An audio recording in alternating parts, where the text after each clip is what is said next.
For the definitions, for this study, I used the Individuals with Disabilities Education Act of 2004 from the US Department of Education. I felt that the Columbus Group's definition of giftedness as asynchronous development and the National Association for Gifted Children's definition was the most accurate description of twice exceptional learners. So those were the ones that I had used. For the school site, this is not the real name, but I used 3 Pillars Lab School. And so for the starting points, when you work with a twice exceptional student, so the first one is to really keep the focus student-centered. So utilizing a strengths-based model to optimize the intellectual, academic, and social development of each student. The second is to try to keep a low student-to-teacher ratio. You know, at this school, they had a 5-to-1, 5 students to 1 teacher, student-to-teacher ratio. And then use a dual differentiated curriculum with mixed age learning groups. So in this example, the school had classes from grades 4 through 6 combined to be able to create groups. And I'm going to go into that a little bit more in more detail.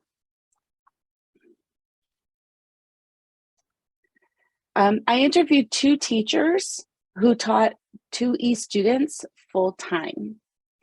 So there was Miss Hanks. She had 5 years of teaching 2E upper elementary. So that means she taught grades 4th through 5th and 6th grade math.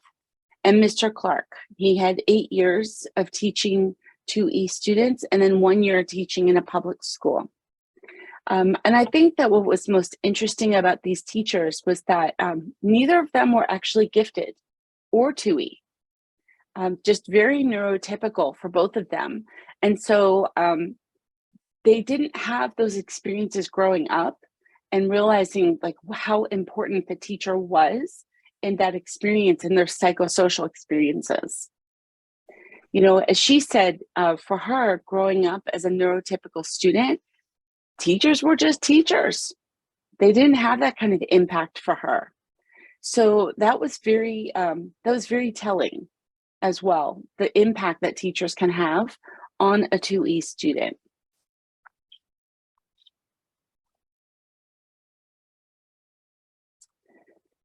So how do educators perceive growth in academic and psycho?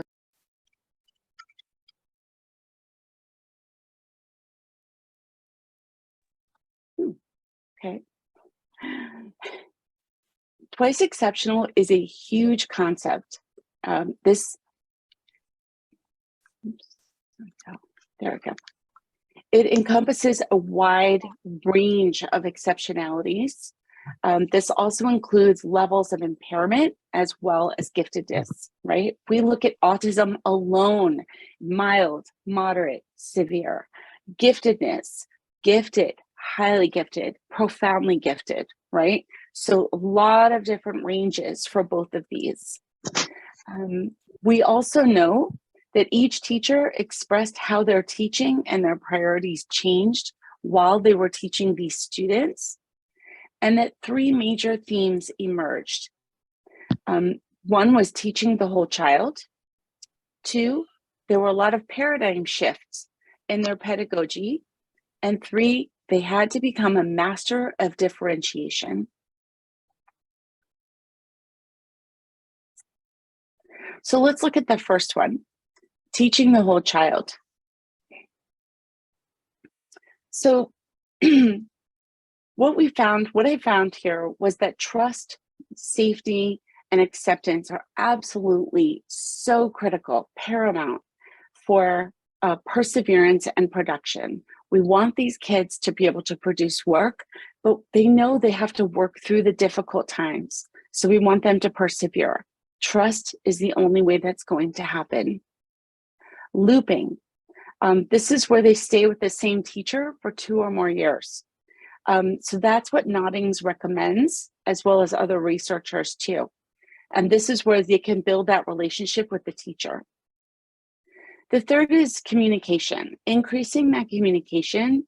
The academic and productivity challenges might only be visible in a certain context. Maybe it only happens during the morning or the afternoon.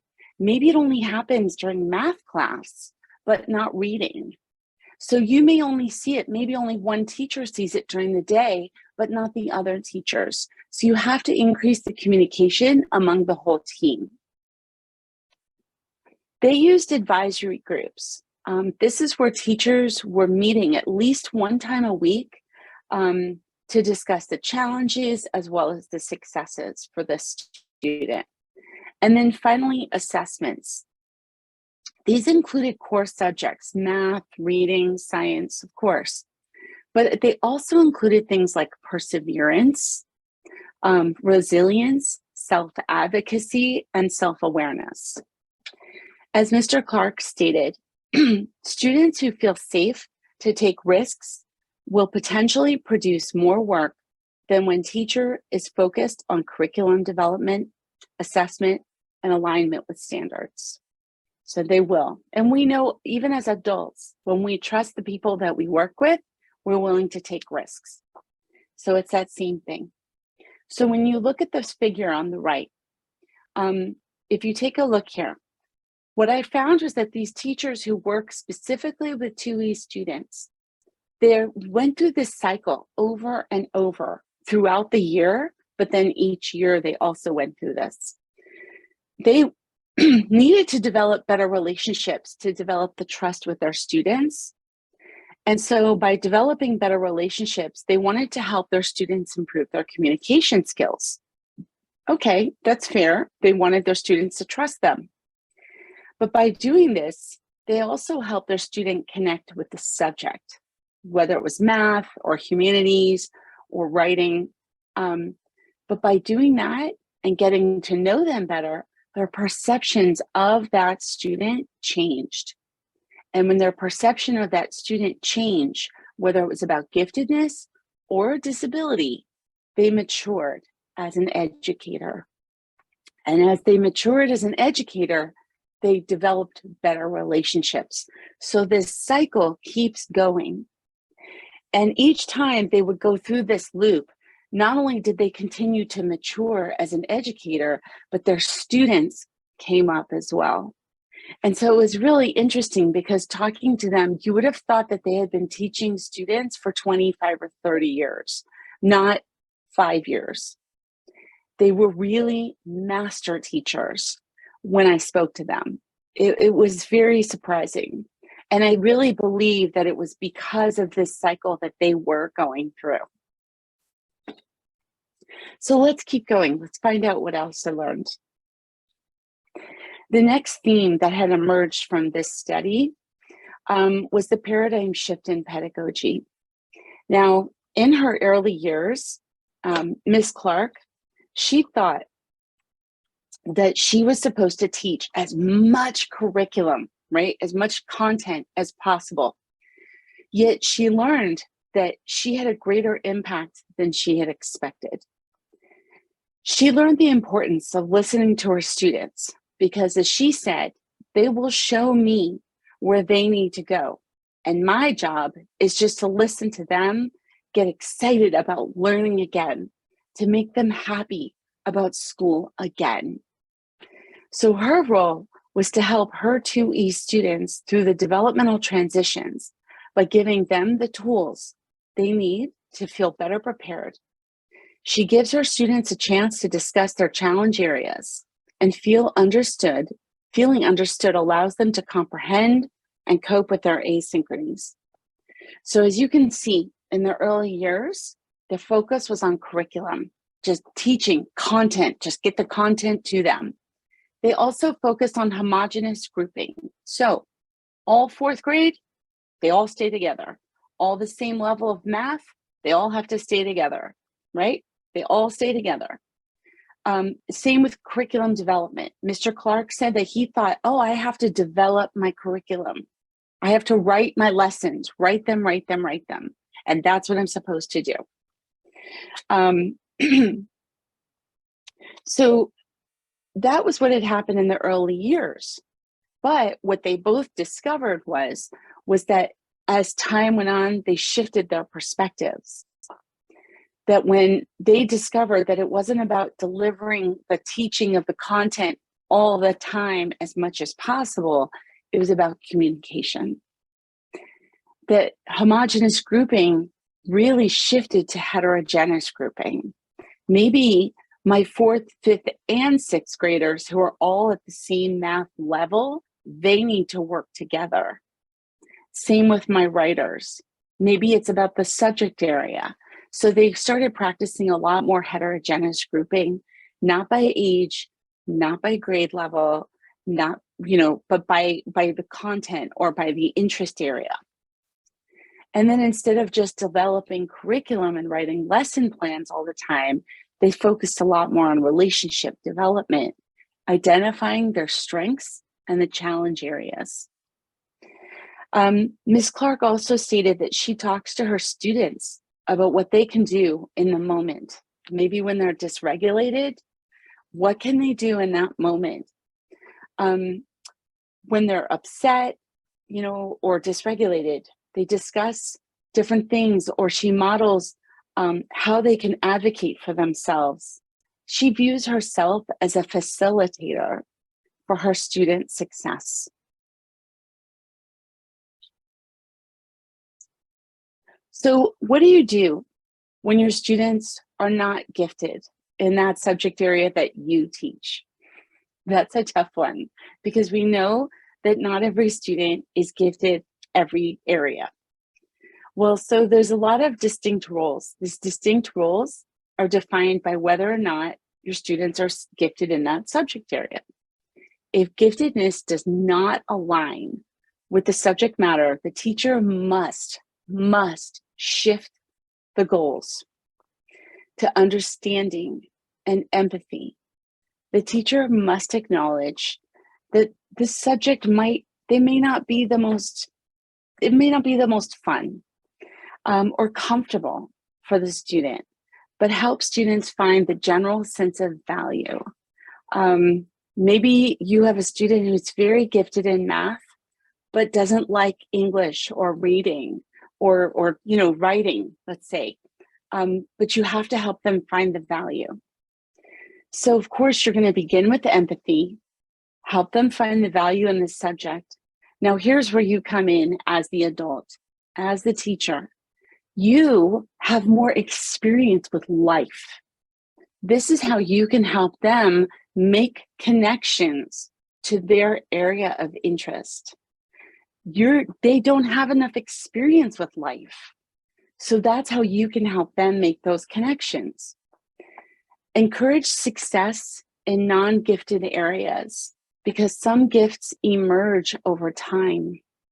Some things like writing take maturity, and they emerge over time. And then encourage open-mindedness and that growth mindset. As Mr. Clark said, developing student relationships enabled him to learn about student strengths and interests. This allowed him to help students make connections and demystify subject or topic that had been challenging or even triggering a student in the past. Helping them look at work with different dimensions becomes a big part of the job when working in their area of need.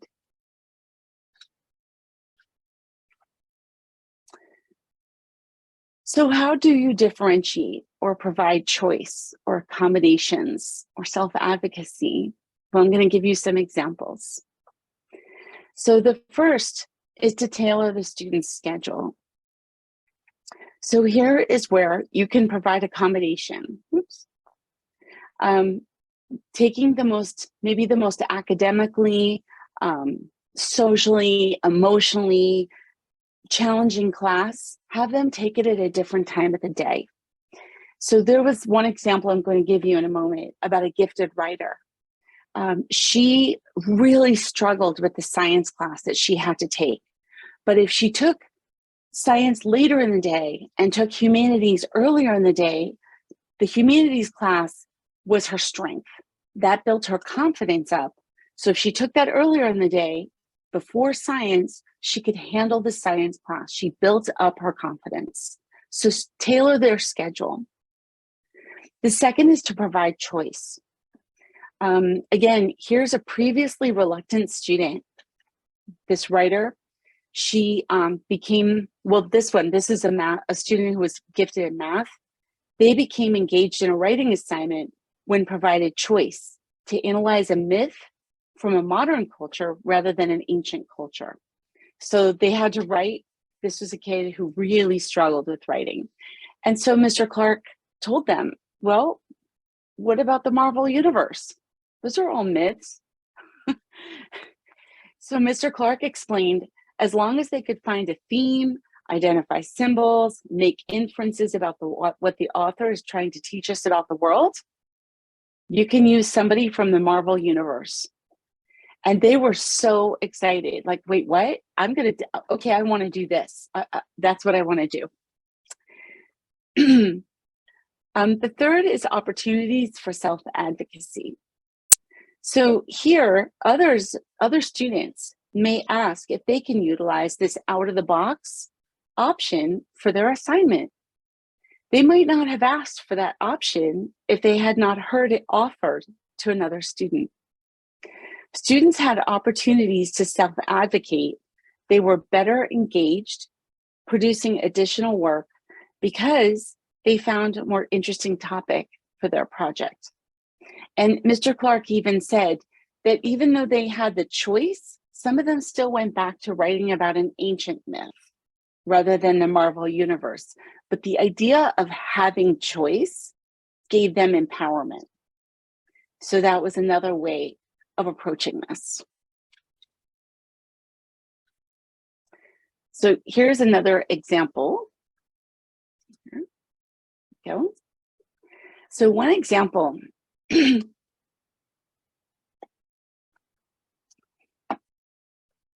was a mathematically gifted student. He was so socially awkward, and he really struggled to write. In fact, this was a kid who could recite the digits of pi, I think 200 digits past the decimal place. I mean, he was like famous at the school. He struggled to start a conversation with somebody who was a potentially new friend. He struggled to write a basic composition, and he needed a lot of one-on-one support to record his ideas using speech-to-text technology. But what Mr. Clark had said was, you know, they had to write something about ancient Rome, I think at the time. That's what they were learning about. But this is where Mr. Clark came in, and he says, you know that the ancient Romans had a whole new number system. And this boy says, they did? No. But there's this one, the Arabic number system. And he says, no. There's a whole Roman numeral system. And he started to teach him about Roman numerals and how to use them and how to manipulate them. And all of a sudden, he had the hook right there. But this is where, as the adult and as the teacher and our experience with life and knowledge, this is how he drew him in because we are adults at this point. So he was able to capitalize on this boy's interest in his area of strength of numbers and math. And now this boy, he said that knowing that he would have to write about a project was intimidating, but writing about something like numbers, which he was interested in, made it something he was willing to put the effort into. And because of that, he wrote a 3-paragraph essay. So this is where you come in as the teachers of Twice Exceptional 2E children. It's knowing about their interests. It's spending that time getting to know them and talking to them. This is how you're going to get them to produce work. So the teachers must become masters of differentiation. So when a student is gifted in a subject, what do you do? When they're so advanced, what do you do? Well, this is where you're going to support and challenge their area of advanced ability. You need to assist the student to shift from the rote memorization, just memorizing everything. You need to encourage the more mature perspectives in their area of their gifts. Maybe those more, instead of just black and white thinking of just memorizing facts, now it's more of interpretation, right? Inferences, those types of things, to understand from different perspectives of that topic in which they're gifted in. And that's how they don't necessarily need to know more. It's deeper, it's wider, and broadening what they are gifted in. And that's how you can become that master of differentiation. So the teacher's role here is to help the student acknowledge the good work they are doing and the gift that they have and all the possibilities that they have in front of them. The teacher's role is to guide students into their zone of proximal development and continue moving forward while being challenged. So I told you I had another example here. This was a gifted writer, probably about 9 or 10 years old. She was very gifted, but she was also very stuck in concrete thinking. So we know gifted children, 2E children, very asynchronous development. So concrete thinking kind of a few years back, right? She exceeded grade level in her writing, extremely creative with ability to write 5 to 10 pages, just sit down and write 5 to 10 pages, very consistent voice dialogue for characters, grammatically nearly perfect. But she struggled with receiving feedback on her work. Mr. Clark tried to provide her challenge within her ZPD, her zone of proximal development. Meltdowns, full-on meltdowns were triggered by revisions, maybe requests to consider changes, or drafts. And we all know that when we write, you go through revisions and drafts, right? The thing is that as a concrete thinker, the same type of thinking, this occurred to all areas of her life, including friendships. You know, once she acquired a friend, that area of her life, check, done. It required no further input from her. So that affected her ability to understand that relationships change. They need input. They need to grow, right? It needs revisions. It was very, very difficult. And so Mr. Clark explained, the moment I remember the best was when she stood up on her chair, slammed into the desk, and said, "You can't improve work that's already perfect. You're a terrible teacher and a scumbag," and ran out of the room and down the hall to the counselor's office. And because she just could not imagine that once she had finished, there could possibly be a revision. So this is where, you know, as a teacher of 2E children, that we need to continually work with them and to help understanding that we need to grow as people too, that nothing is ever perfect the first time. So these are just some examples. So as I'm closing here, I want to leave you with some key takeaways of some things that you can also take to your classrooms or to your schools. The first one is that gifts in one area do not always translate to other domains, but assumptions are easy to make. And we fall into it as parents, as teachers, as school administrators, right? That, oh, well, of course, they must be gifted in every area. They're not. The second is trust. If students do not trust a teacher, their collaboration and ability to accept feedback is absolutely compromised. This is so important. We must connect to their area of interest. 2E students will demonstrate giftedness and remarkable motivation when they can connect with their learning to their area of interest or passion. Without the connection, they're not going to give us much energy or produce work. Keep it context specific. The challenges in terms of academic content, productivity, or skills, they may only be visible in certain contexts. Again, it could be a specific subject, it could be a time of day, right? We don't know what the trigger is, so be aware. The classroom environment, that could be the context, by the way. Some students require a specific environment to do their best work, reflecting on their ability to understand. So some students may require quiet. Some students may require headphones and white noise. Some may require natural light and no overhead lights, you know, those fluorescent flickering lights. Some may need to lay on the floor, you know, some may need to curl up. I mean, there's just different ways. So be aware. Some may need like a rocking type of a chair. So be aware of the classroom environment as well. Emphasize strengths and challenges. Each person, including the teacher, has strengths and challenges. Each person should work to recognize their asynchrony. Promote honesty, you know, about a difference to normalize it. And be honest that it's going to take extra work and extra effort. And I will tell you, I am honest with my students. Hey guys, I struggle with being on time. I always, it's something I work on and I continue to work on. I'm an adult.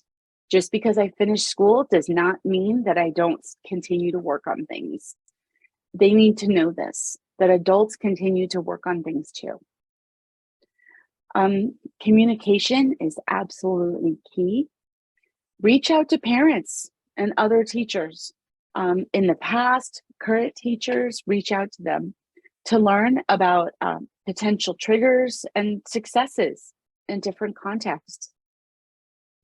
And always, always maintain high expectations. They know they can do it too, and they need you to believe in them. So I want to say thank you so very much, Fernanda. Thank you everybody here today too. I appreciate being invited. It's an honor for me. Also, I wanted to also let you know that our book, it's available for pre-release. I cannot believe it. It's been a year. We worked so hard.